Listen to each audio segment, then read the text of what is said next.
Good morning प्यारे बच्चों। जैसा कि आज का आप सब्जेक्ट देख सकते हैं, रैंक कैलकुलेशन कैसे काम करता है, सटीक है या नहीं है। ऐसे बहुत से रैंक मित्रा और रैंक कैलकुलेशन जैसे ऐसे बहुत से साधन है जहां से आप अपना रैंक चेक करते हैं। तो यह कैसे काम करता है आज मैं ये बतलाने वाला हूं, क्योंकि रेलवे ग्रुप डी का एग्जाम कंप्लीट होने के बाद उसका आंसर की आ चुका है। आंसर की आने के बाद कई सारे मीडिया साधनों से सभी अपने अपने कट ऑफ को चेक कर रहे हैं, लेकिन कट ऑफ चेक करने के बाद बच्चों का कई तरह का ख्याल आ रहा, कई तरह की बातें जो कमेंट्स के माध्यम से हमारे पास आ रही है, उसके विषय में हम बात करना चाहते हैं। जैसे कुछ बच्चे कह रहे हैं CCAA वाले बच्चे का मार्क्स आपका 55 आ रहा, लेकिन वो रैंक कैलकुलेशन पे जा रहा तो उसका दिख रहा है कि उसका सिलेक्शन नहीं होगा। तो ऐसा नहीं है, क्योंकि रैंक कैलकुलेशन का जो सिस्टम है उसको समझना जरूरी है। जो रैंक कैलकुलेशन जो है हमेशा सही नहीं होता है। जिन बच्चों को ज्यादा मार्क्स है उनके लिए रैंक कैलकुलेशन ठीक है, लेकिन हाँ, जो बच्चे बॉर्डर में है या उसके आसपास है उनके लिए रैंक कैलकुलेशन थोड़ा सरदर्द का काम कर सकता है। इसलिए रैंक कैलकुलेशन कैसे काम करता है, ये सटीक है या नहीं है, और सटीक है तो कितना सटीक है। सबसे पहले आपको ये देखना पड़ता है इसका स्रोत क्या है, कि जब भी रैंक कैलकुलेशन में आप अपना रैंक देखने जाते हैं तो जो आंसर की आता है आपको उसके URL में डालना होता है। जब आप अपना आंसर की इसमें डाल देते हैं तो मार्क्स कैलकुलेशन करता है कि आपने कितने आंसर करेक्ट दिए, उसमें कितने मार्क्स आपको मिले, कितने आंसर आपने रॉन्ग दिए हैं, उसमें कितने आपके माइनस मार्क्स होने वाले हैं। इसका आपको इस तरह से कैलकुलेशन करके एक रॉ मार्क्स यह तैयार करता है। चलिए समझने के लिए, टोटल 100 प्रश्न आपके थे, लेकिन आपने इसमें से अटेम्प्ट की 80, 60 सही हो गया और 20 आपका गलत हो गया। ग्रुप डी में जो है 1/3 आपका नेगेटिव होता है। इसको करेंगे तो लगभग 7 के करीब आएगा, मतलब 60 से आपका 7 माइनस हो जाएगा तो आपका आ जाएगा 53। फिर रॉ मार्क्स आपका जो होगा 53 पॉइंट समथिंग आपका बन जाएगा। रॉ मार्क्स कैलकुलेशन करने के बाद शिफ्ट वाइज तुलना, मतलब कि आपने एग्जाम दिया है, उस शिफ्ट के जितने भी बच्चे वहां पर जाके अपना डिटेल्स डालते हैं, तो उसके हिसाब से मान लीजिए 50 बच्चों ने किसी एक शिफ्ट का आंसर की डाल दिया, जिसमें से रैंक कैलकुलेशन ये कैलकुलेशन कर पा रहा है कि उस शिफ्ट में जितने भी 50 बच्चों ने एग्जाम दिया है, मैक्सिमम बच्चों का एवरेज अटेम्प्ट 40 है। तो कोई शिफ्ट में आपका 40 है, कोई शिफ्ट में आपका 30 है, कोई शिफ्ट में आपका 20 है, कोई शिफ्ट में 80 है। तो इस तरह से क्या करता है, यह कैलकुलेट करता है कौन सा शिफ्ट हार्ड है, कौन सा शिफ्ट मीडियम है और कौन सा शिफ्ट क्या है, इजी है। इसके द्वारा जो डाटा आपने डाला है उस डाटा के आधार पे वो हार्ड शिफ्ट कैलकुलेशन करता है। हार्ड शिफ्ट कैसे हो गया, आपने जो भी डाटा उस शिफ्ट के बच्चे डाल रहे हैं उसमें से सिस्टम यह देखता है कि इस शिफ्ट में बच्चे काफी कम प्रश्न अटेम्प्ट कर रहे हैं, मतलब ये शिफ्ट क्या है, हार्ड है। जिस शिफ्ट में देख रहा बच्चे काफी ज्यादा अटेम्प्ट कर रहे हैं, 80 प्रश्न अटेम्प्ट कर रहे हैं, 90 प्रश्न अटेम्प्ट कर रहे हैं, एवरेज अटेम्प्ट भी इसको अगर 70 मिल रहा, इसका मतलब है कि ये काफी आसान शिफ्ट रहा होगा, तभी बच्चे क्या करें, ज्यादा अटेम्प्ट कर रहे हैं। इस तरह से यह निर्धारित करता है कि शिफ्ट ऐसा रहा।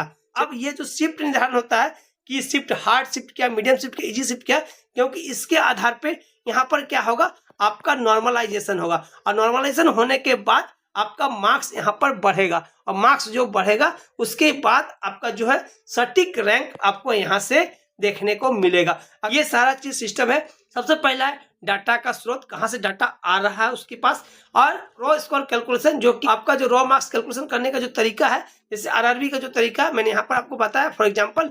इसके बाद आपको शिफ्ट वाइज तुलना, हर शिफ्ट की तुलना भी यह कर लेता है, ऑटोमेटिक और कोडेड होता है यह सॉफ्टवेयर, इसमें आपको सारा चीज ये ऑटोमेटिक कर देता है। चलिए इसके बाद रैंक का निर्धारण, मैंने आपको बताया ना ये रैंक का निर्धारण कैसे करता है। मान लीजिए किसी शिफ्ट में 100 बच्चे यहाँ पर अपना डाटा डालते हैं, आपका मार्क्स रॉ मार्क्स आता है 80, आपका मार्क्स 80 है, 10 बच्चे ऐसे हैं जो आपसे ज्यादा मार्क्स ला चुके हैं, 10 बच्चे ऐसे जो आपसे ज्यादा ला चुके हैं, आपका नंबर कितना, 11वां, आपका रैंक क्या हो जाएगा, 11 रैंक हो जाएगा। टोटल पोस्ट अगर 15 है, आपका रैंक 11 है, तो आपका क्या होगा, सिलेक्शन यहाँ पर पक्का दिखाएगा कि चलिए आपका सिलेक्शन यहाँ से हो जाएगा। ये जो मैं बता रहा हूँ ये इसका सिस्टम है, ये सिस्टम ऐसा है, इसका मतलब ऐसा नहीं है कि यह सटीक ही होगा। मैं फिर से आपको दोहराता हूँ, यह सटीक ही होगा, ऐसा जरूरी नहीं है। और ऐसा क्यों है मैं ये भी बताऊंगा। कृपया कर वीडियो बिल्कुल भी स्किप ना करें, पूरा वीडियो देखें और इस चीज को आप समझें, जो आपके लिए बहुत उपयोगी होंगे। क्योंकि बहुत बच्चे बहुत टेंशन में है कि मेरा सिलेक्शन होगा कि नहीं होगा। वो जाके अपना रैंक चेक कर रहे हैं और रैंक में उनका जो रैंक है काफी पीछे दिखा रहा। इसका मतलब ये इनका सिलेक्शन नहीं होगा? नहीं, ऐसा बिल्कुल नहीं है, उनका भी सिलेक्शन होगा। कैसे होगा मैं आपको समझाने वाला हूँ। अभी तक हम बात कर रहे थे कि यह सिस्टम किस तरह से काम करता है। रैंक कैलकुलेशन जो भी ऐप या जो भी वेबसाइट में होता है, ये किस पर डिपेंड करता है, ये कितना सही होगा किस बात पर डिपेंड करता है? Data sample size. अगर किसी जॉब के लिए आपने आवेदन किया है, उस जॉब का पोस्ट अगर आपका 10,000 वैकेंसी आपका है, 10,000 वैकेंसी है, रैंक कैलकुलेशन में 10,000 बच्चे नहीं जाते हैं। मान लीजिए कि अगर जा रहे हैं यहाँ पर 5,000 बच्चे यहाँ पर जा रहे हैं, तो 5,000 बच्चे जाएंगे तो क्या 5,000 बच्चों का डाटा यहाँ से कितना मैच करेगा? जो 5,000 बच्चे जा रहे हैं, जो 5,000 बच्चे नहीं जा रहे, वो बच्चे कैसे होंगे? वो बच्चे वैसे बच्चे होंगे जो देख चुके कि नहीं मेरा मार्क्स काफी कम है, मेरा कुछ भी यहाँ पर नहीं होने वाला, तो वो क्या करेंगे? वो मूव ऑन कर जाएंगे। उनको पता है कि मेरा यहाँ पर नहीं होने वाला, मेरा 10 मार्क्स है, मेरे 15 मार्क्स है, मेरा -5 है, मेरा 10 है, मेरा 9 है, मैं उनको पता है। वो यहाँ पर चेक नहीं करने आएंगे। चेक करने कौन आएंगे? ये 5,000 बच्चे। वो 5,000 बच्चे भी अलग अलग माध्यमों से चेक करेंगे। उनको पता नहीं 5,000 के 5,000 बच्चे सारे आपको रैंक कैलकुलेशन में नहीं आ जाएंगे, सारे रैंक कैलकुलेशन वाले ऐप में या साइट में नहीं आएंगे, अलग अलग साइट में आएंगे। मान लीजिए यहाँ पर आपका 1,000 आया, तो 1,000 बच्चे जो ज्यादा सीरियस बच्चे वो बच्चे आ गए, तो यहाँ भी आपका 5,000 तो यहाँ पर आपका ऐसे ही माइनस चला गया। मतलब 5,000 बच्चे जो -5 ला रहे, -20 ला रहे हैं, 15 ला रहे, 10 ला रहे, 9 ला रहे, 8 ला रहे, वो बच्चे तो आपके यहाँ पर जुड़ ही नहीं रहे। वो बच्चे जुड़ेंगे? नहीं जुड़ेंगे। जब वो बच्चे आपके यहाँ नहीं जुड़ेंगे, वो आपका यहाँ भी नहीं जुड़ेंगे। जब वो नहीं यहाँ जुड़ेगा तो उससे आप एक बात को आप समझिए। चलिए एक बात समझिए, किसी का भी आपको रैंक निकालना है। मान लीजिए किसी बच्चे का आया है 100 और किसी बच्चे का आया है 20। अब इसका एवरेज क्या हो जाएगा बताइए? 20, इसको दोनों को जोड़ेंगे तो हमारा हो जाएगा 120। 120/2 एवरेज क्या आ गया? 60 आ गया। तेज बच्चा एक कमजोर बच्चा है, तो एवरेज कितना है? 60 आया। लेकिन कोई बच्चा 100 वाला है, कोई बच्चा 90 वाला है। अब ये दो बच्चे दोनों ही तेज है, लेकिन इसका 100 इसका 90, अगर इसको जोड़ते हैं तो 190। अगर जब इसका एवरेज निकालेंगे 95, इसका एवरेज कितना? 95 है। कितना का डिफरेंस आप देखिए, यहाँ आपको दिख रहा है कितना? यहाँ मेरा 60 है, यहाँ 95 है। कितना का डिफरेंस है? मतलब कि अगर ये निचला बच्चा जुड़ेगा तब जाके आपका रैंक जो है आपका सही आएगा, और निचला बच्चा अगर नहीं जुड़ता है, इसको आप अपने अंदाज से बच्चों के बदले माइनस कर देते हैं, वह डाटा आपका सटीक नहीं हो सकता है। तो इसलिए रैंक कैलकुलेशन जैसे ऐप या वेबसाइट जिसमें आप अपना रैंक चेक करते हैं, वो बिल्कुल सटीक नहीं हो सकता है। सीरियस कैंडिडेट का प्रभाव, मैं तब से आपको वही समझा रहा हूँ कि सीरियस कैंडिडेट जितने जुड़ेंगे उतना आपका जो है रैंक कैलकुलेशन जैसे ऐप या वेबसाइट के रैंक जो है हमेशा सही होगा। लेकिन आपको मैं यहाँ भी बता चुका हूँ कि सीरियस बच्चे बहुत कम ही जुड़ेंगे।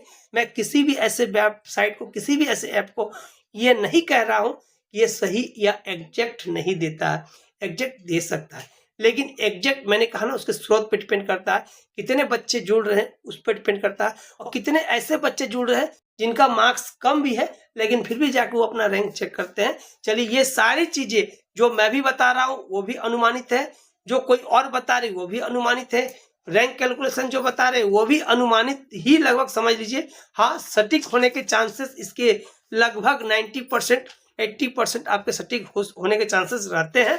मान लीजिए यहाँ जो कटअप आपका 80+ आ रहा है, तो ये निश्चिंत रखिएगा कि आपका जो ओरिजिनल कटअप जो आएगा इससे कम ही आएगा, इससे ज्यादा बिल्कुल नहीं आएगा। इससे ज्यादा तभी आ सकता है उस वेबसाइट में या उसके कैलकुलेशन सिस्टम में कुछ ऐसे डाटा डाला जाए जो कि ओरिजिनल नहीं हो, जो बैलेंस करने के लिए दिया गया हो, या उसमें एआई का इस्तेमाल किया जाए, तो भी आपका कटअप यहाँ के हिसाब से बढ़ सकता है। इस ऐप या वेबसाइट में जो भी कटअप बताएगा आपका ओरिजिनल कटअप इससे कम ही आने के संभावनाएं बनती है, और हमेशा ऐसा ही होगा। ऐसा करता हूँ आज का वीडियो आपको अच्छा लगा हो, अगर वीडियो को अच्छा लगा है तो एक लाइक जरूर कर दीजिएगा, और हमारे साथ जुड़ के रेलवे की तैयारी करने के लिए आप हमारे चैनल को सब्सक्राइब जरूर कर ले। हम आपको रेलवे से संबंधित बेहतर से बेहतर जानकारी देने का प्रयास करेंगे। तो चलिए मिलते हैं एक बेहतरीन वीडियो के साथ अगले वीडियो में। अभी के लिए धन्यवाद।